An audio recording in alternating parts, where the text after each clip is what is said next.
इस्लामाबाद जमियत उलमा इस्लाम फ़े अॻवान तलहा महमूद JUI छॾे पीपल्स पार्टी में शामिल थियण जो ऐलान करे छॾियो आहे। इस्लामाबाद में PP अॻवान नैयर बुखारी सां गॾु प्रेस कॉन्फ्रेंस कंदे सीनियर तलहा महमूद चयो त मां PP में शमूलियत जो ऐलान कयां थो।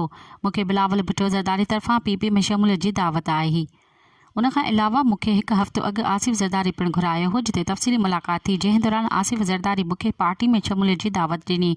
उन लाइ मां पंहिंजे साथियुनि समेत पीपल्स पार्टी में शमूलियत जो ऐलान कयां थो। हुन जो त मां पंहिंजी ज़िंदगी में जमियत उलमा इस्लाम खां अलावा कंहिं ॿी पार्टी में न रहियसि, पर हिन वक़्तु पाकिस्तान मुख़्तलिफ़ चैलेंजिस खे मुंहुं ॾेई रहियो आहे। अॼु मुल्क जूं जेके हालतूं आहिनि उहे सभिनी जे साम्हूं आहिनि। मुल्क खे अहिड़ियुनि हालतुनि मां कढण जे लाइ सभिनी खे किरदारु अदा करणो पवंदो। मज़ीद ख़बरनि ऐं तफ़सीलात लाइ विज़िट कयो असांजी वेबसाइट www.awamiNewsHD.com ऐं ॾिसंदा रहो अवामी न्यूज़ HD।